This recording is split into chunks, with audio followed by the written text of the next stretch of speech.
Good afternoon, Manatee Tiger Bay. Thank you for being here. We're going to get started. If you would please take a seat. My name is Misty Servia. I'm the president of Tiger Bay. I'm very, very happy that you are all here today. I'd like to remind everyone to please turn off your cell phones for this hour that we're going to spend together. And we're going to start our day with the Pledge of Allegiance. Pledge allegiance to the flag of the United States of America and to the republic for which it stands, one nation under God, indivisible, with liberty and justice for all. Okay, wonderful. Thank you again, everyone. I'd like to begin with a few announcements. As we have been mentioning, our memberships now at Tiger Bay are 50% off for the rest of the year. If you are not a member, today's a good day to sign up. You can see the people at the table to your left, and they will help you. As you know, you do have to be a member in order to ask questions, which is the most fun part of this meeting. Next month, I have a reminder for you. We will not be meeting here next month. We will be meeting at Kiwanis Hall, which is atop the beautiful new Manatee Players. So you will notice that in your announcement. Please be at the Manatee Players next month for our program. Also, mark your calendars if you've not already done so for October 21st. That is when we will be joining with the Lakewood Ranch Business Alliance and having our joint meeting. It's going to be a large meeting. It's going to be exciting, some great speakers, and we'll be talking about the diverging diamond at University Parkway. So please plan to be there. I also want to remind you that we have prizes available at today's meeting. So for the person who asks the most engaging question today, you will get a chance to win a Tiger button and a basket of cookies that are graciously donated by Cindy Unsicker and her business, which is called Bite Me Cookies by Cindy. So I want to thank her for always generously supporting Tiger Bay. We also have a new thing this month where we are able to take your personal credit cards as you enter to the luncheon. So if you have not paid online, we now have the ability to swipe your card and you can pay very easily as you walk in the door. So please feel free to use that. I want to thank METV for always being here and remind everyone that you can go to YouTube, their YouTube channel, and you can watch any of the past Tiger Bays that we have recorded. It's a great resource, so please check that out. All right, on to the program. Thanks to Ben Bacher and his committee for bringing us this update on arts and culture in Manatee County. I want to go over the rules. The rules are very simple. We're going to begin with remarks from our panel. Each of the members on the panel is going to have up to 7 minutes to make comments about why they're here today. And at 6.5 minutes, I'm the timekeeper, 6.5 minutes, you'll see me stand up, and that is going to be your cue that it is time to wrap up, okay? We need for everyone to stay on track so that we can get to the questions. So following the speakers, we will have questions and answers, and that is the time when members of Manatee Tiger Bay can approach the microphone and please ask a question. We try to refrain from comments. We're here to ask questions. Tell us who the question is directed to, or perhaps the entire panel you may want to direct it to, and then we will get the answers that you're looking for. So that is it. With that, I'm going to begin with the introduction of our speakers. We always go alphabetically at Manatee Tiger Bay, so we're going to begin with Janine Amick, who is the Executive Director of the Manatee Players Club. She will be followed by Dr. Robin Bell, Director of Instrumental Studies, Professor of Music at the State College of Florida, and a conductor of the Pops Orchestra. Third speaker is going to be Don Anderson Cosgrove, who is also a former colleague of mine over at King, but he is also on the board of directors at the Village of Arts. the Downtown Redevelopment Committee, and a member of the Chamber's Green Committee. And then we will wrap up our panel with Martha Wells, who is the Community Engagement Director for the South Florida Museum. So thank you. With that, Janine, you're up first.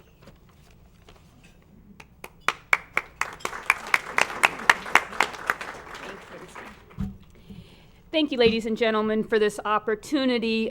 Exciting things have happened in the history of the Manatee Players Inc. as a company that started here over 70 years ago.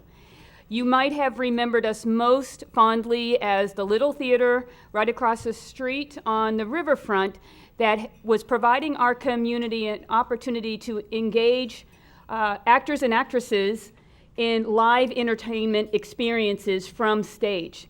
A little bit over 2 years ago, we have had the opportunity to move into the Manatee Performing Arts Center. With that move, the company's resident troupe, Manatee Players, moved along with us. So did a second resident troupe that many people are unaware of called Dramature. So we have been going throughout the community to elevate the awareness that the Manatee Players Inc. is a corporation in the state of Florida, and we happen to be a nonprofit that manages the venue, Manatee Performing Arts Center, that houses 2 resident theater troupes, both Manatee Players and Dramature. Last year, we opened a conservatory of technical theater arts, both live performance and technical based.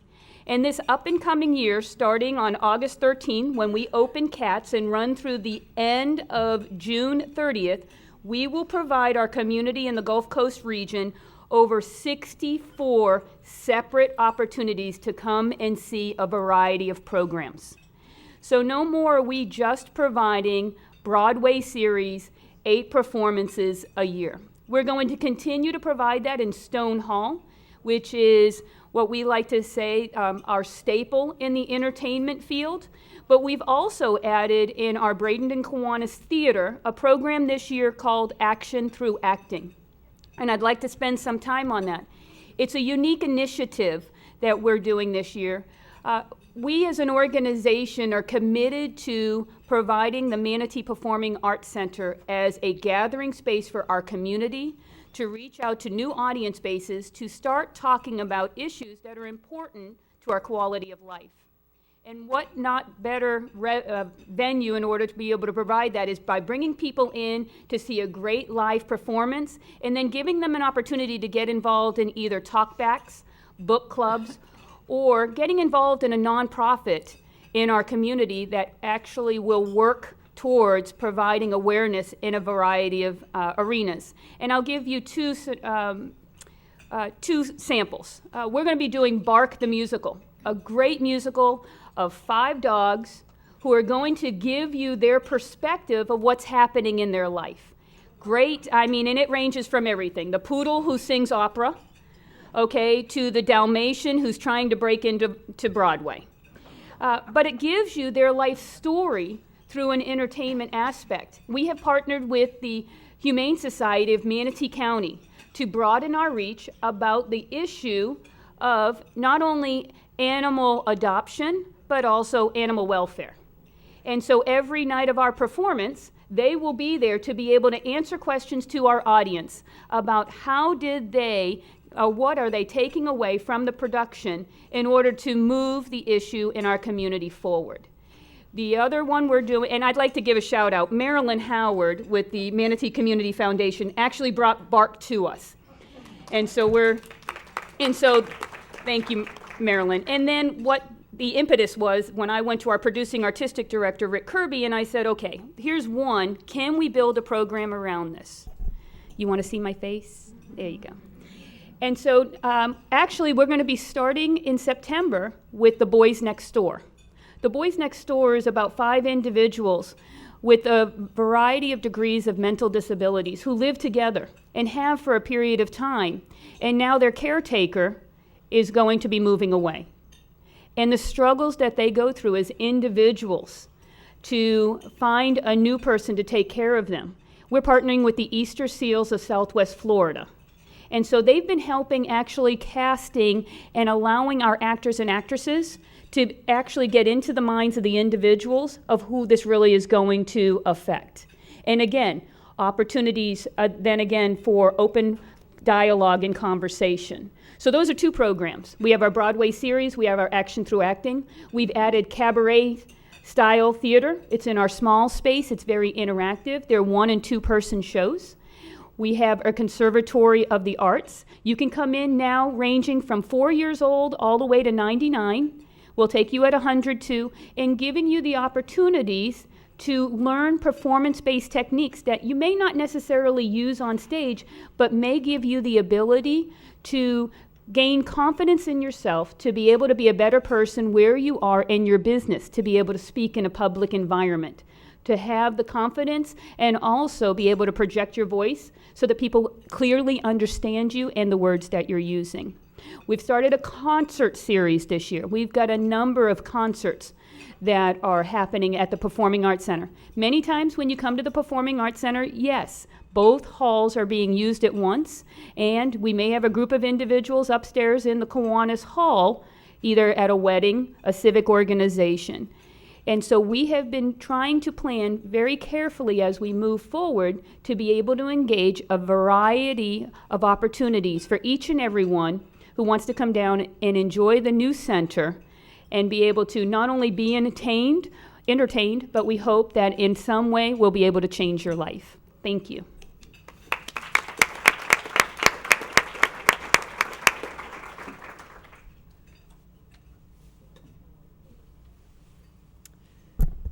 That was the best chicken lunch I have had all day.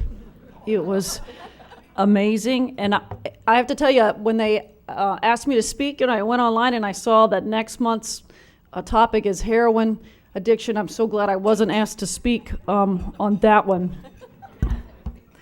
But I do want to thank Mike Mears from the State College of Florida for initiating this. And also I've made some new internet friends through this, Elaine and Ben. Thank you for communicating with me so well. I was in Maine when all this happened, so hold this topic very near and dear to my heart. I want to tell you that I moved to Bradenton on August 10th, 2009. That's almost exactly 6 years ago, to take the position of Director of Instrumental Studies at the State College of Florida. I spent that first year diving into my new job and experiencing all of the cultural events that mostly Sarasota had to offer at the time. Now, you must understand that I grew up in a town called Amarillo, Texas, and I think I've been so comfortable in Bradenton because if you took Amarillo and you moved it to Florida, you would have the town of Bradenton. This was just always been from day one home. Now, in Amarillo, Texas, if you want to experience some real culture, you have to go shopping at the fancy stores. If you want to get a glamorous haircut, if you want to go get some good culture, you have to go to Dallas. Well, I quickly saw that correlation with Bradenton and Sarasota when I first moved here. In fact, after about 6 months of living here, I was telling one of my friends in the Bradenton Runners Club who had asked me, as someone in the cultural arts, do you see a difference between Bradenton and Sarasota? At that time, I said, I see Sarasota as cultural and Bradenton as agricultural. Now, to me, being from Amarillo, Texas, where everything is geared around ranching and oil fields, literally, I learned to play trumpet in a rodeo band. This wasn't an insult to Bradenton, but rather an endearing characterization that spoke to the integrity, work ethic, and hometown allegiance that I grew up with in Amarillo, Texas. Within 1 year of living here, there wasn't a restaurant I would go to where I didn't know somebody, where people didn't welcome me with a smile, and where people seemed genuinely grateful for the work I was doing with the college music students. I tell you all of that to tell you this. Boy, have things changed. In the past 6 years, as much as I loved Bradenton for its agricultural roots 6 years ago, I have loved even more watching our town grow culturally and embrace and support the unique cultural organizations we have here. We all know about the wonderful Manatee Players, the Village of the Arts, and the South Florida Museum, all gems in our community. What I want to talk to you about today are the emerging music groups in Bradenton and Manatee County, culturally speaking. Nobody likes to hear the Dr. Dave Band at the Cortez Seafood Festival more than me, but I want to talk to you about art music that snowbirds, northern transplants, and cultural influences thrive on. Some of you may automatically think of the Anna Maria Island Concert Chorus and Orchestra, but did you also know there's a Manatee concert band? Randy Gilmore is the conductor of that group. They perform various venues in Bradenton, including the Neal Performing Arts Center. There's also the Gulf Coast Flute Choir. This is a bit of a more specialized group, but they perform many concerts in the area. If you like choral music, there's the Bay Chorale, outstanding community chorus based in Bradenton that performs at least 2 concerts a year at the Neal Performing Arts Center. And last year, the Sarasota Pops Orchestra, which I've conducted the past 4 seasons, changed their name to the Pops Orchestra of Bradenton and Sarasota in order to bring more orchestra concerts to Bradenton. We perform 5 concerts a season at the Neal Performing Arts Center. This coming season, we'll be performing an incredible production of Christmas Carol, a concert. This will be happening twice at the Neal Performing Arts Center. We'll be combining with Melody Dickerson, who's here with us today, and her musical theater class from the State College of Florida. We have 2 actors from the Florida Studio Theater that are playing the parts of Scrooge and narrator. We have a February concert called Let's Be Frank. We have a Frank Sinatra crooner coming from New York City to perform with us, who has family here in Bradenton and Sarasota. That's why he's coming here. And then in April, we have a concert called It Takes a Village, in which we will be highlighting the talented high school students in our area who will be soloing with us. We had a very successful Flag Day performance this past June at Patriot Plaza at the National Cemetery, and we'll be performing there again next June for another free community patriotic concert. It's been very exciting this past season to see the people of Bradenton and Manatee County support this orchestra and adopt it as its own. Over the course of our 3-concert season last year, we saw, listen carefully, we saw the Bradenton audience surpass the Sarasota audience in ticket sales. And there's just a remarkable energy in the crowd for our Bradenton Monday night concerts that isn't there for the Sarasota Sunday afternoon concerts. Some of that can be attributed to dinner and wine, but we'll take it any way we can get it. Even our soloists comment on the receptiveness of the Bradenton audience over the Sarasota audience. In fact, this coming season, we've added an additional performance to the schedule just for Bradenton. The Pops Orchestra is combining with the State College of Florida Jazz Band and the Bradenton Area Convention Center to host the biggest and best New Year's Eve concert party this town has ever seen. Cocktails, dinner, and dancing at the Bradenton Area Convention Center, dancing to live music until the clock strikes midnight. What do you do on New Year's Eve? You have your plans now. The State College of Florida is really my main job. The Pops Orchestra is a side job, something I got a couple of years later after being here.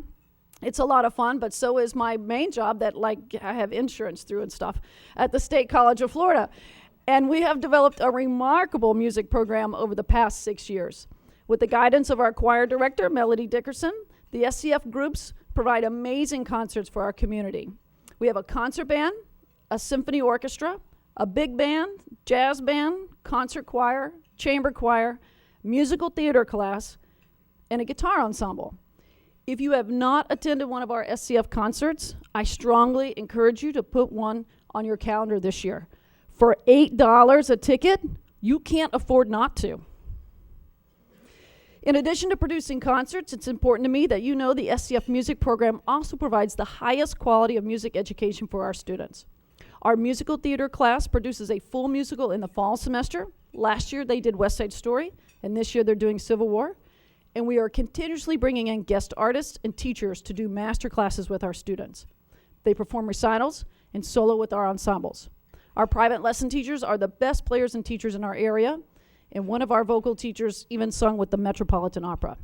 Our students win statewide competitions that earn them $2,000 scholarships when they transfer to their 4 university, and our music students receive 25% tuition waivers for each ensemble they perform in, which continues to show the commitment to the arts that the FCF administration has. They aren't just community college kids performing music, they have real talent to share, and our faculty prepare that talent for your enjoyment. I think my time is up, but I could talk more and more about some of my ideas. I would rather there be a gong, but Misty, thank you.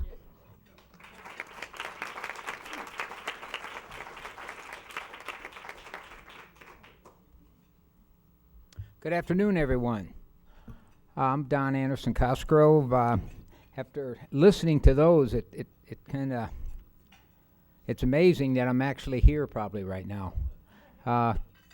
3 years ago, my wife and I, we were in Colorado, thinking where our next adventure might be. We finally decided on Southwest Florida after looking at Hawaii and some other places. We got here, we spent a year in Sarasota, heard about Village of the Arts, visited, took a look around, and we moved into the Village of the Arts 2 years ago, September.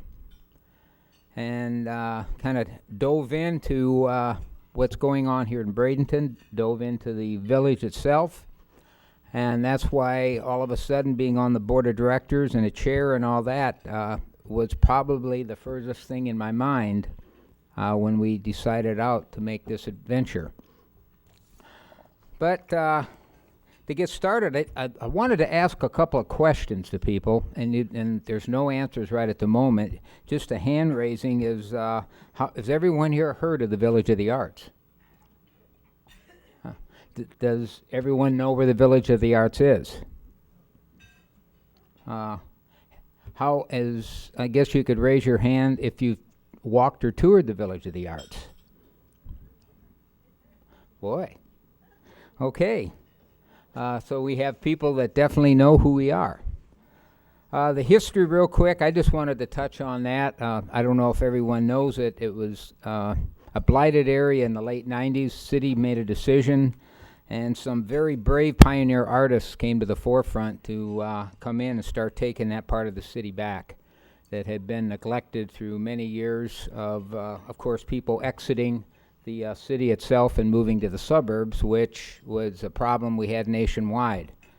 After about 2 years there, they created the Guild of Manatee, actually the Artists Guild of Manatee, and that just celebrated its 15th year this past January, and again this year where there's going to be a bit of a celebration for it, where 16 years of an organization, a nonprofit like this, to still be with us, I think is quite an accomplishment when you have artists and business people trying to find common ground to stay together, which is not an easy thing to do.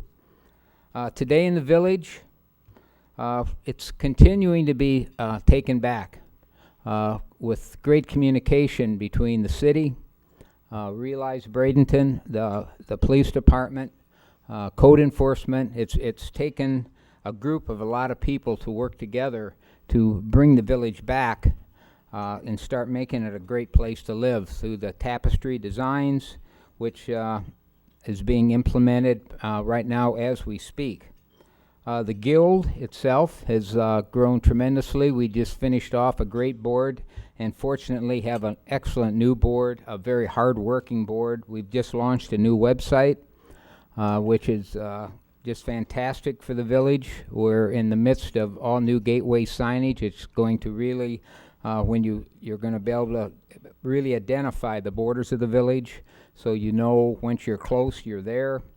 Also, the past board and the new board worked extremely hard, and we have qualified now for the Giving Challenge this year, which is, imagine most people in this room know what that is, and the effort that takes for a nonprofit to actually being able to participate in. So we're really looking forward to that.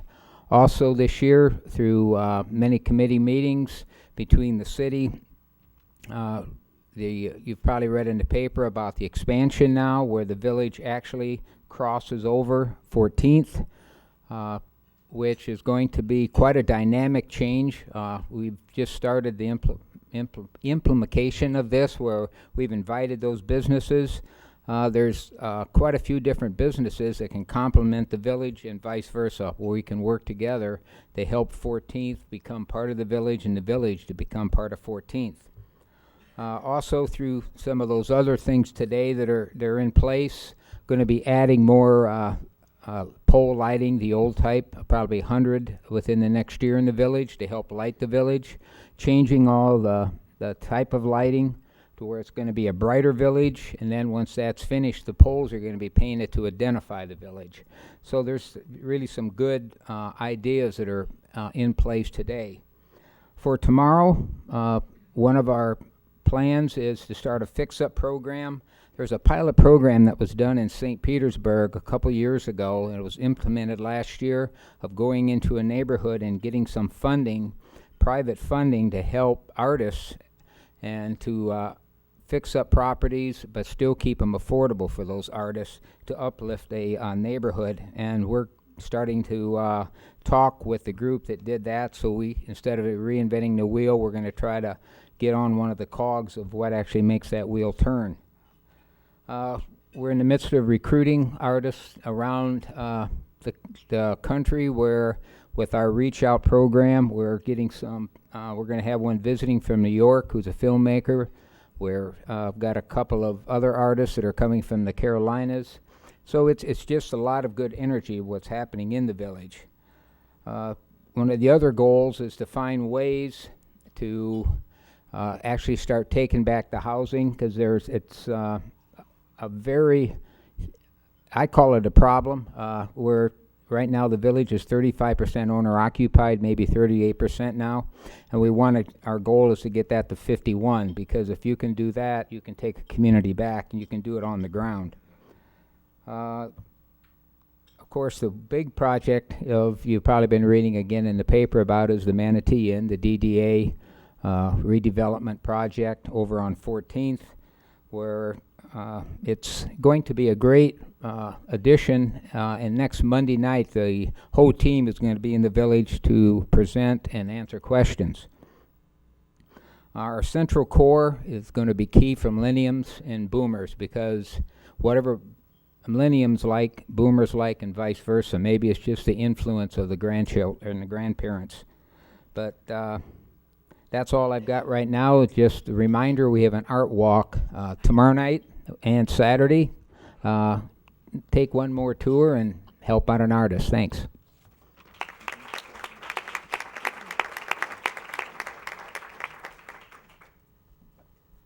Hello, I'm Martha Wells from the South Florida Museum, and I'm going to give you a little bit of an overview of the museum with the hope that I can give you a little bit of a nugget, something that perhaps you did not already know about the museum.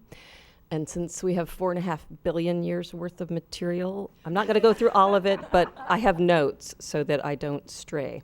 Just a reminder that the museum started in 1946, pretty much in this location. So hopefully you all have visited. I'm not going to ask, but I hope everyone has visited somewhere in the last year. The cornerstone of our collection was the archaeological materials relating to Florida's first peoples. Again, from local archaeologist Montague Talent started out. So that's one of the things that I personally love about the museum, is it started by members of the community, for the community. Snooty the Manatee arrived in 1949 and celebrated his amazing 67th birthday last month.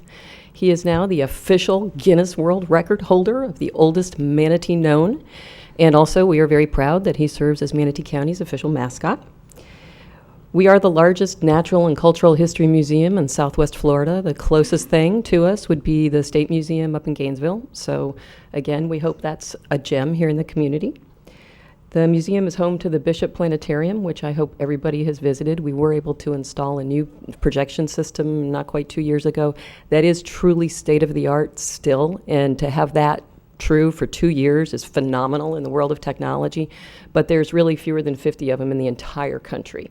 And it is an amazing tool for engaging people with science, astronomy, going out to the ends of the universe, looking back at our Earth, and just doing some really cool, fun stuff too. So, and then of course the aquarium, where we have the manatees and all of the museum's exhibitions. One of the things that's interesting, I think, for a lot of folks is you don't see the vast majority of what we have at the museum. Our collection is about over 40,000 pieces now, depending on how you count individual things from a shell to the mastodon. And so that level of volume, it's why you may think you see a lot, but there's a whole lot more that you haven't seen yet. And you can go through the museum and look at things from 4.5 billion years ago. We have a meteorite that was part of the origins of the universe. It's as old as the Earth is. And it's there so that you can put your hand on it and touch something that has come through outer space and landed on Earth. And to me, that's a pretty phenomenal thing as we start to contemplate. We host dozens of different exhibitions every year. Some of them are the very large ones in our East Gallery. Right now we feature the Mystery of the Mayan Medallion, which is different from anything we've had in the last several years. Very interactive. Somebody here was telling me how much she enjoyed going to it with her 6-year-old grandson. And so very interactive and exploring. And there has, an archaeological team has mysteriously disappeared from a dig site in Palenque, Mexico. They had been investigating a long-standing rumor that a priceless jade medallion is buried in the temple there. However, something has scared them off. And you get to go through and stick your hand in this thing and run through over the bridge and do a bunch of different things that's actually engaging for adults, but really entertaining for children as well. So we hope you will visit that. We currently have the work of internationally known artist John Allenson, who lives on Anna Maria, and he did the official portrait of Snooty and beautiful works that really commemorate the community. He did the mural for bells over on Main Street here, and that's going to be up for the rest of this month. We have a special exhibit that is an art installation in case we like to try to have a diversity of things in case you haven't seen something like that. This is called, The Egg, a celebration of art, nature, and culture. Our curator refers to it as playful and imaginative, featuring the work of international artist Alain Salles, who's Canadian, and it's multimedia. It was created originally as an art installation for an art museum, so we've had to stage it just a little bit differently since we're kind of more hands-on and art museums, not so much. But the artist says, I think of myself as a synthesizer of reality. So again, not what most people associate with a natural history museum or a planetarium type experience. So we hope you'll come check that out.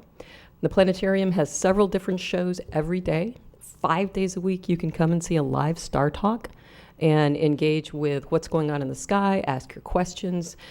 The astronomer who does those is passionate about astronomy. He discovered astronomy after he got out of the Marines, and so he brings a certain panache for the presentation, and his 4 children are all named after stars or astronomers, so it's a very personal passion for him.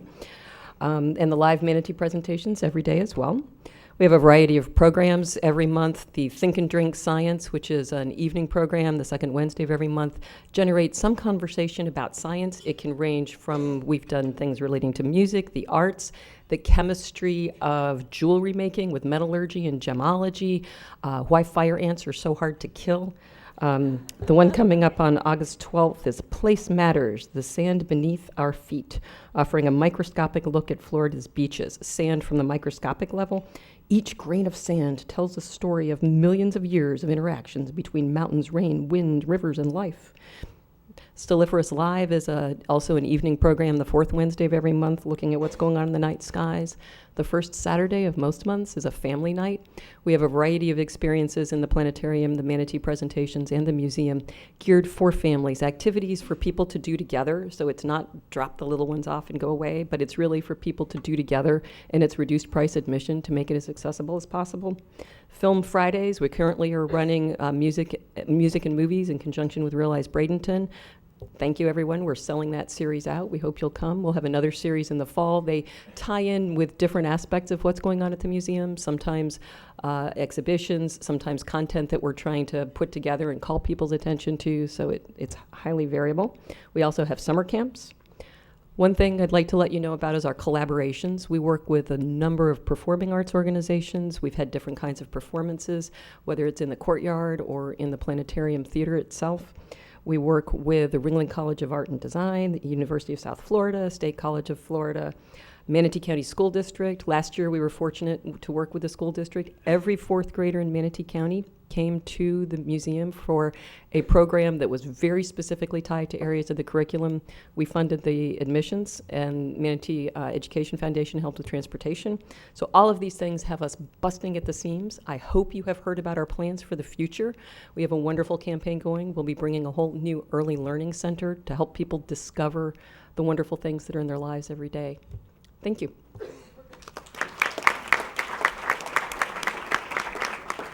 Thank you to our panel members. You all did a fabulous job. And now we are at the point in the program where members can approach the microphone and ask questions. Please feel free to line up behind the mic so we don't waste time traveling to and from. And Jeanette, you're up first. I am so pleased and proud to say I've personally been to all your performances, exhibitions, and realize Bradenton has partnered with all of you. And I also want to acknowledge Art Center and Manatee Historic Village. But my question is, we know that incentive-based economic development provides financial enticements to get businesses to move to an area. However, in the last 3 years, there's been a growing movement to have place-based economic development. So my question is, how does arts, culture, and heritage stimulate and support economic prosperity?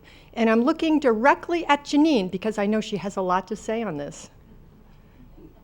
Okay, so the question is only for Janine, is that correct? No, it's for anyone. For everyone? For anyone or everyone. Okay, who would like to answer first? Janine? No, she just likes putting me on the spot. Economic prosperity from a perspective of live entertainment is something that strategically we've looked at over the last 3 years. We have to understand that in a growing culture where grant dollars aren't as flourishing as they were before, we have had to diversify what we provide. So it's not just about, as we spoke, the Broadway series, but also providing opportunities for businesses to come in and use the spaces that we have, or opportunities for them to share in what we're doing to provide a marketplace for their clients. So once where you used to maybe bring your clients to a dinner lunch and speak to them over a business plan, you have an opportunity now where we have built plans around embracing your higher level clients to give back to them a thank you. And so again, looking at a model where we're trying to provide opportunities for us as an organization to be self-sustainable and moving forward with what we have been following is no margin, no mission. And so providing the margin of economics through unique partnerships in the business field. Hopefully that answers. It does, and you know that we showed probably $20 million of economic impact a few years ago with the study that the Manatee Chamber did, and we'll participate in arts and prosperity, but arts brings jobs, arts brings tourists, arts brings developers to live, work, and play here, and you are a great asset for that. Some people may be unaware, and then Misty, I'll let you. When I started with the Manatee Players as an organization 10 years ago, our operating budget on a yearly basis was $540,000. This year, our operating budget is $1.9 million. And of the $1.9 million, less than 20% of that is unearned. We're earning more than 80% of our revenue through business initiatives and also moving forward with that economic prosperity.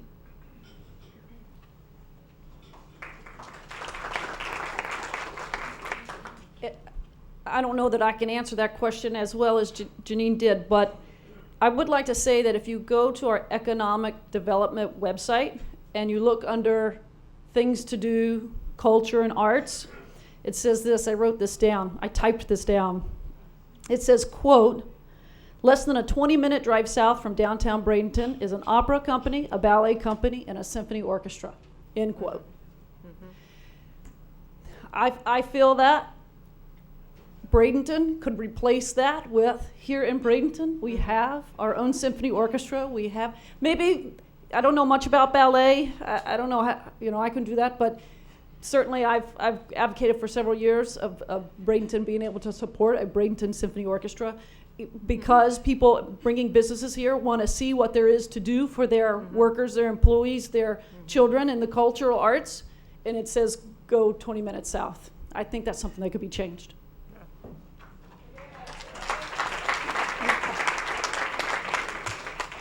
And I think there's one more component that's hard to quantify with dollars per se, but that's education. Almost all of our arts or culture organizations have a key partnership with the education system in our counties. And that makes a big difference because that's not something that the school systems can necessarily do on their own. We bring a professional approach to it, and we also help bring private dollars to the public education system, which is key to prosperity. Yeah, good, thank you. Very good.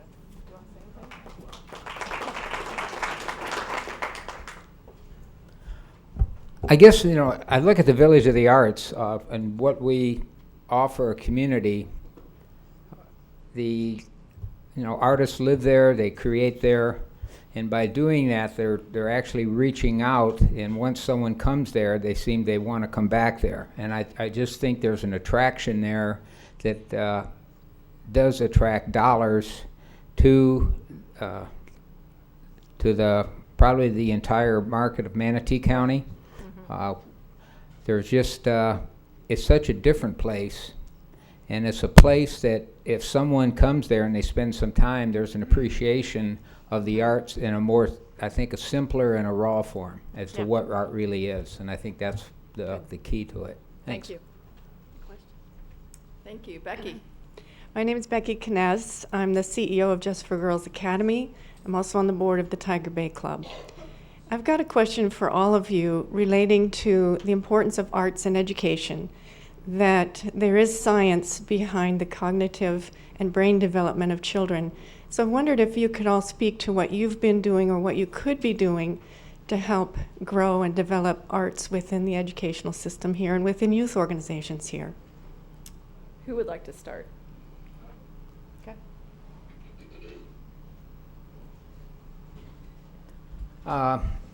Well, at the Village of the Arts, there's been some reach-out programs to the local schools to bring kids in for either some classrooms, some larger projects, just to bring them to feel that atmosphere. One thing that the village is doing this year, it's kind of a give back to the schools. We're collecting school supplies for the entire month of August, and we just started the marketing on that.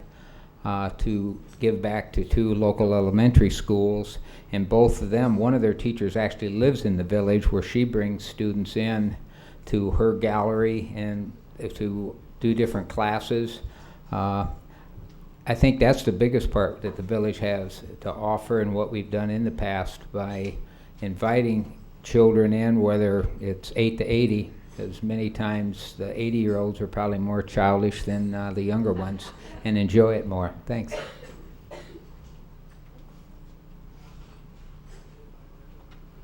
Understanding that transportation dollars in the school system of Manatee County was not available this past year for really everyone to come and enjoy a performance if you're a 3rd grader or a 4th grader all the way through high school. What we have done in providing a new program is we now, our Dramature group, which is our 55-year-old and above seniors who come to us during the day, are now going to be going into the classrooms next year. And they're going to be doing one of 2 different required reading presentations. So they'll either be presenting To Kill a Mockingbird at the high school level or The Diary of Anne Frank at the middle school level. We will be going into the individual English classes where the the work has already been read, and then reading excerpts of that in costume and then interacting with the kids in a series of improv that will build confidence and also awareness that truly some of the great works are still alive and well.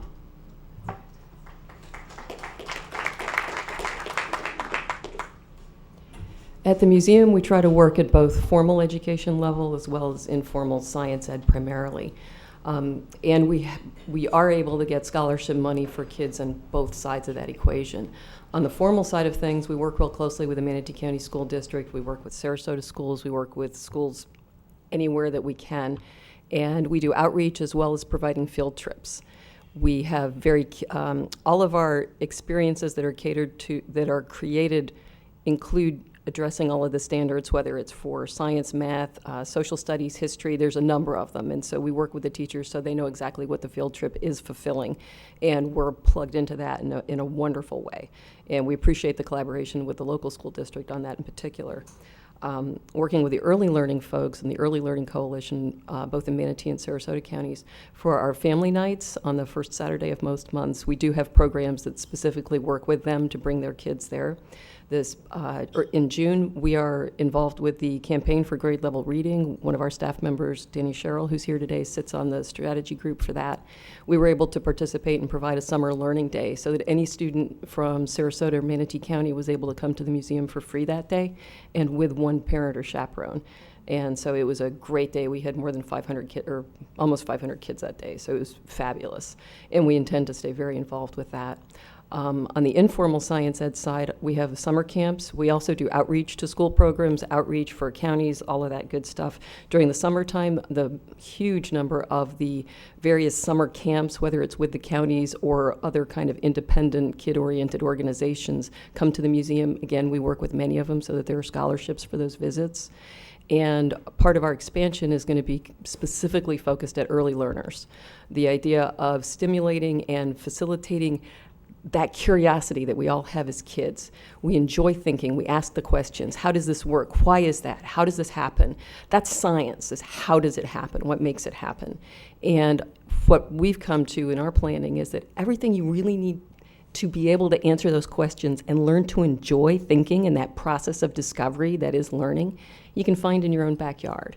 And so we'll be creating the Mosaic Backyard Universe, which is to provide a safe, consistent experience, an area where kids can have a facilitated experience, but go through that discovery process with whoever, whether it's family, caregivers, schools, or whatever. So we're looking at the early learning in the next level.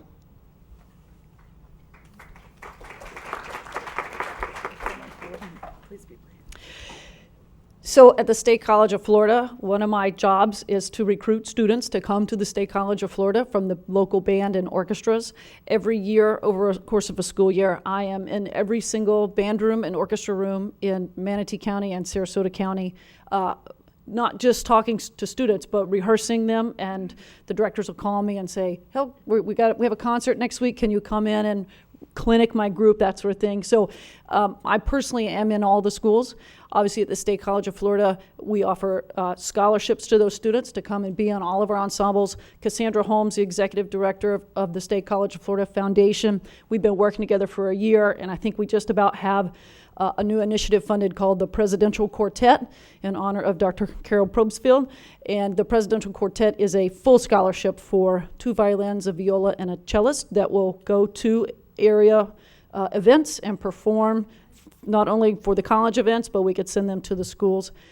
As far as the Pops Orchestra goes, we give free tickets to our concerts to all of, we send about 20 tickets per school to band, orchestra, and choir directors for them to pass out. We gave tickets this year to the PACE Center for Girls, and we do what we can to, it's hard to go to them, easier to bring them to us. It's if they'll just come, that's where that is. So thank you.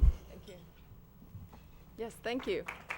Please tell us your name and if you're a member of Tiger Bay. My name is Suzanne Dickey, and yes, I'm a member. Thank you. My question is to anyone on the panel. I just wonder what level of support do the arts and culture in general receive from the city councils, the county commission, and if there is support, of what kind is it? Thank you. Who would like to start? All right. Our level of support at the county and the civil level has been instrumental in us moving to where we are. Many people are unaware. They may be aware of the fact that the city of Bradenton provided us a line of credit of $2.8 million to actually help fund the construction of the Manatee Performing Arts Center. What many of you in the room may not be aware of is just a little over 30 days ago, the organization actually paid back the city of Bradenton, and we now own our property. So, but we were able to look forward and build that partnership with the city, and stating that they held us accountable to something that we said we were going to do, and with actually meeting that goal, we now now we can say we're truly responsible for our own future. At the county level, It's been huge with working with their Tourist Development Council. They've been a huge marketer in helping us provide a broader audience knowledge of what we're doing, not just locally, but also in the Europe market. As individuals come and the sun goes down, what is there available to do in our community? And they're helping promote, not just myself, but the South Florida Museum as well, that there's entertainment that goes on at all times, and you have an opportunity to see it while you're here. Anyone else? The Pops Orchestra used to be the Sarasota Pops Orchestra. They did 4 concerts in Sarasota and 1 in Bradenton, and the majority of their money came from the Sarasota Tourist Development Council. We really didn't receive anything from Manatee County or Bradenton City. Last year, we changed our name to the Pops Orchestra of Bradenton and Sarasota, and now are able to apply for grants through the Community Foundation. But my board member, Tom Tollett, over here has been working very diligently to get some inroads made with some of the other organizations to help with funding and that sort of thing. So we're anxious to see how that goes forward.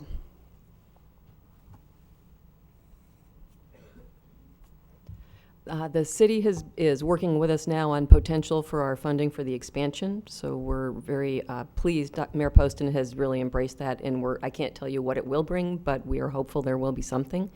The county, as Janine mentioned, the Tourism Development Council and the Bradenton Area Convention and Visitors Bureau has been very supportive of us with marketing efforts, featuring us in various campaigns, involving us even at the strategic level so that our communications manager is involved in really helping to get the word out that helps both the museum and the community. We are hopeful at this point. The Tourism Development Council has recommended to the County Commission to fund $1 million over 5 years for the museum's expansion. I believe that vote is coming up very soon, so we have our fingers crossed for that. And we do receive a little bit of funding during the year that helps us with the water for the manatees through the county.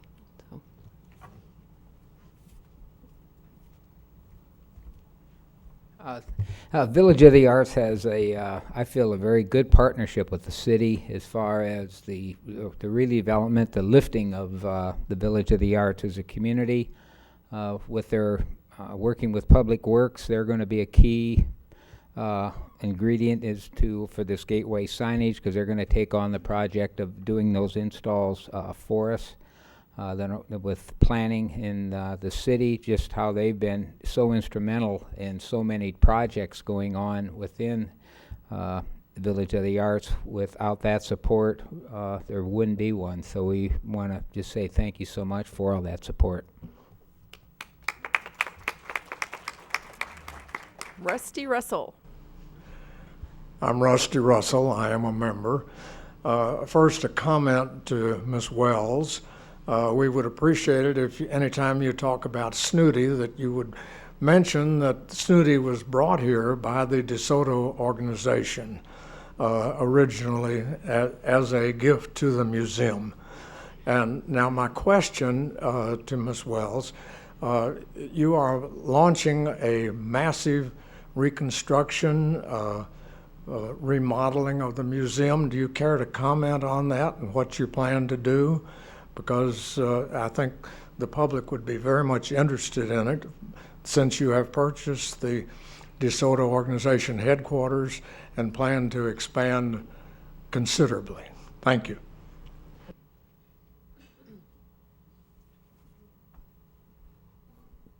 Thank you very much. I appreciate the opportunity to talk about it. And yes, we owe a great deal to the history in our common heritage with the DeSoto Society. And at this point, our plan for the museum for the coming time, we refer to as our Connect campaign, is how we're going to fund it. Our Board of Trustees has created a long-term plan, really, that we look at as a campus and programming plan. So it's about the facilities as well as what we're going to do and accomplish in the community. The first part really will be the Mosaic Backyard Universe I was talking about, with the early learning focus. That will be a new building in and of itself. It will be in what we look at now as the parking lot on the north end of our facility. Internally, we're looking at reorganizing some of the space and how it's used. We are planning something that we're now calling the Commons, which will be a connector space between the Backyard Universe at the north end of the building and along what is the 10th Street side. And that will be a large space that we can use for all kinds of things, from exhibitry, like the science fair. We hosted the Manatee County Science Fair this past year. We can do different kinds of exhibitions there. It can be a seated space for a large lecture. Right now, our largest capacity is 118 people in the planetarium. We'll be able to do something much larger there, provide a larger gathering space for downtown overall. Some upgrades to the aquarium are part of the more immediate sense of things.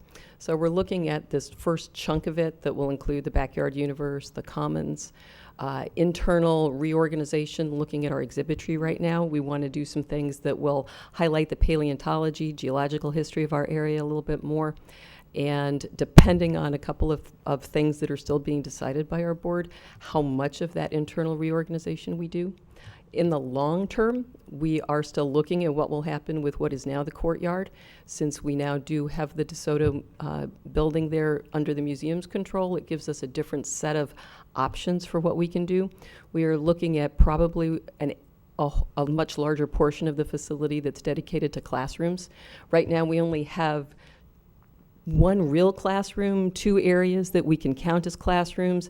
This summer, we ran a summer camp in our boardroom, which many of you have probably been in, which meant anytime we had a meeting, you didn't know where you were going to be, because you could be in the middle of an art installation that was being done by the middle schoolers, or you could be in with the first and second graders who were doing something else. And so it was very dynamic. We are using the DeSoto building for some meeting space right now. How we plan that, what those education facilities really are going to be and how they will physically manifest is still under discussion, so I can't quite say what that will be. So, thank you.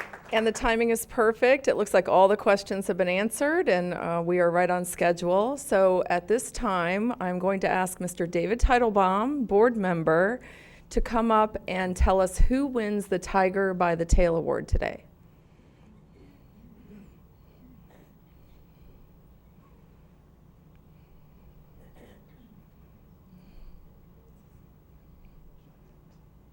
Jeanette is the winner, asking the most engaging question. Thank you.